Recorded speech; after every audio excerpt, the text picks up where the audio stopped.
Salut à tous, ici Carl et aujourd'hui on se penche sur le tout nouveau clavier de chez Corsair, le K63. Il est placé autour des 90 euros, 90 US.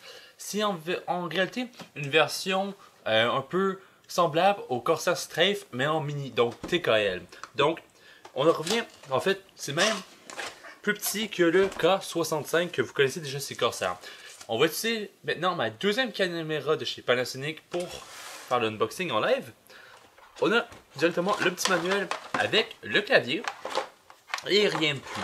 Le but de Corsair ici, c'est vraiment d'avoir un nouveau clavier mécanique à un prix vraiment plus intéressant. Donc, 90 euros pour un clavier entièrement mécanique et non RGB. Donc, le clavier est entièrement en plastique. C'est un des premiers défauts que j'ai retrouvé parce que j'étais habitué au K70 de chez Corsair, extrêmement solide en métal, mais évidemment un peu plus cher, aux 130$ si je ne me trompe pas, et 70$ pour la version RGB. Donc on va avoir une grosse différence de prix. Ici on est à 90$, vraiment plus bas en termes de ce qu'on doit dépenser. Ici j'ai la version entièrement en Cherry MX Red.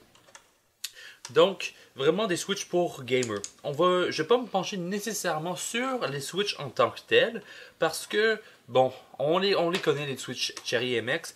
Je ne suis pas au courant de la disponibilité des switches, mais d'après moi, connaissant Corsair, ça devrait être disponible avec du red, du brown et du blue.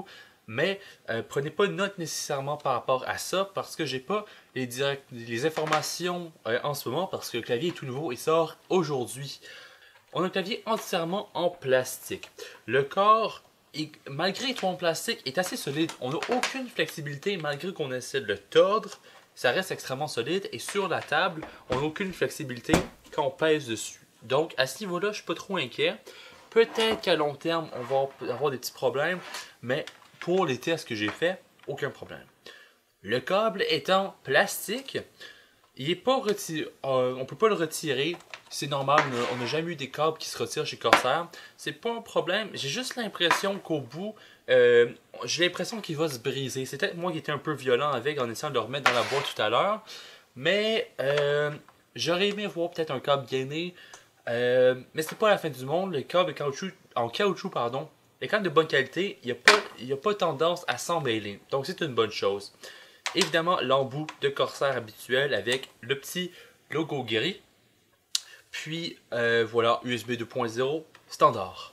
Pour en revenir au clavier en lui-même, on va voir des LED rouges seulement. On n'a pas de RGB ici. Évidemment, pour les 90 euros, on s'y attend un peu. Cherry MX Red avec un fond en rouge. Donc j'ai remarqué, et comme vous pouvez voir dans mes plans secondaires, on a vraiment l'impression que le rouge ressort plus que sur les autres claviers. Tout simplement parce que on dirait que le retour que le fond rouge nous donne est vraiment beau. La lumière est vraiment plus présente. Je ne sais pas si c'est à cause que les LED sont plus fortes que sur mon K70 en rouge, ou bien que ce soit vraiment le contour derrière les touches qui est en rouge. Mais bref, l'éclairage est assez intense, c'est extrêmement agressif. Si vous êtes gamer et vous aimez ça, tant mieux. En parlant d'agressif et gamer, Corsair ont implémenté leur nouvelle touche avec le lettrage plus gros. Personnellement, je suis pas trop fan, mais à force de le regarder, on s'y fait. On s'entend que Corsair, leur but, c'est pas d'aller vers un clavier vraiment sobre, qui va vraiment être discret sur le bureau. Le but de Corsair, c'est d'avoir des beaux claviers qui sont visibles sur le bureau. Puis, ce type d'écriture-là sur les touches accomplit amplement ça.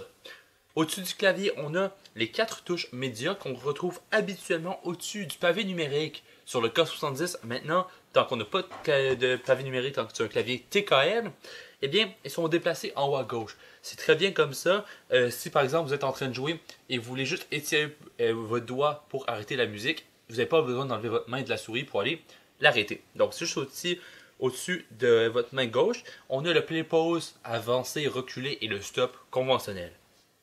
Par la suite, on a un bouton pour ajuster le niveau d'éclairage aux côtés du bouton pour désactiver la touche Windows.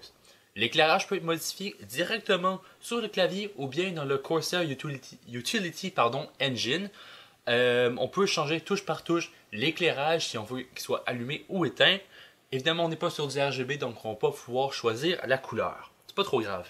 Et finalement, sur la droite, complètement, on a un bouton pour fermer complètement le son, monter ou réduire le son. Donc, on n'a pas la molette comme sur le K70, mais on peut quand même modifier le son directement à partir du clavier. Pas besoin de sortir notre jeu et de modifier le niveau de l'intensité du son dans Windows. Donc, c'est vraiment pratique. C'est un beau petit clavier gamer.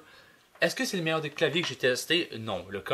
Par exemple, j'ai déjà testé rapidement en événement le K95 Platinum, super beau clavier, le K70 aussi, mais c'est pas comparable. Ici, on est sur un clavier à 90 euros, 90 $. C'est vraiment un beau clavier pour le prix. J'ai pas de problème à vous le recommander si vous êtes fan des TKL. Ça sauve énormément de place sur le bureau. On a réellement plus d'espace pour notre tapis de souris si vous avez un bureau vraiment restreint et si votre utilisation se restreint vraiment juste au jeu. J'ai aucun problème à vous le recommander parce que, bon, par exemple, moi je fais beaucoup de trucs dans Linux, beaucoup de traitement de données pour tout ce qui est des entreprises et tout. Mon pavé numérique, je l'aime. Mais pour le jeu, on s'en sert absolument pas. Dans les LAN, c'est pratique d'avoir plus de place pour notre souris.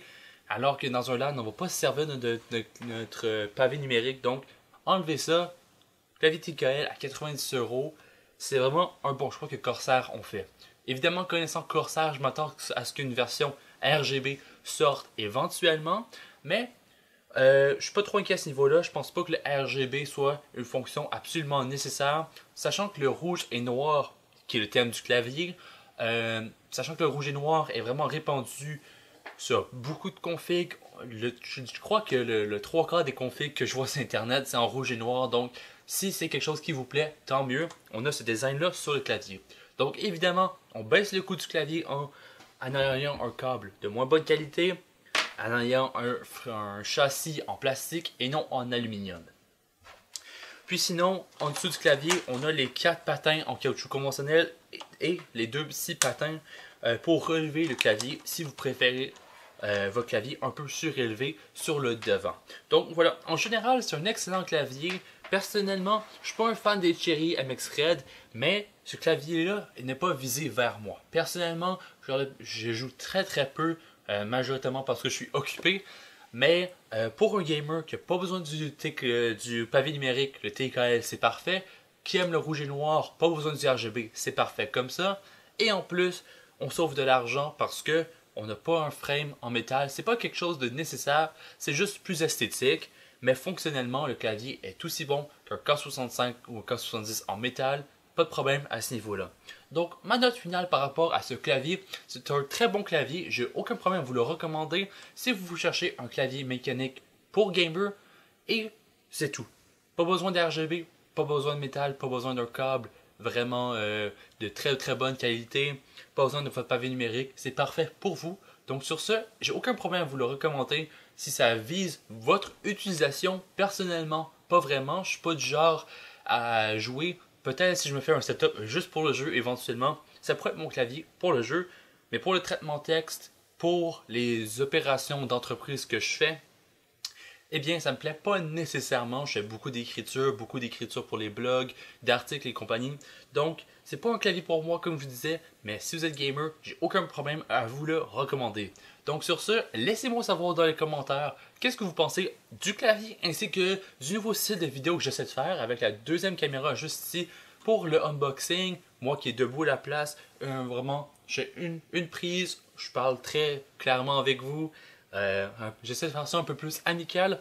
Laissez-moi savoir dans les commentaires qu'est-ce que vous pensez de ce nouveau style et à la prochaine. Ciao tout le monde.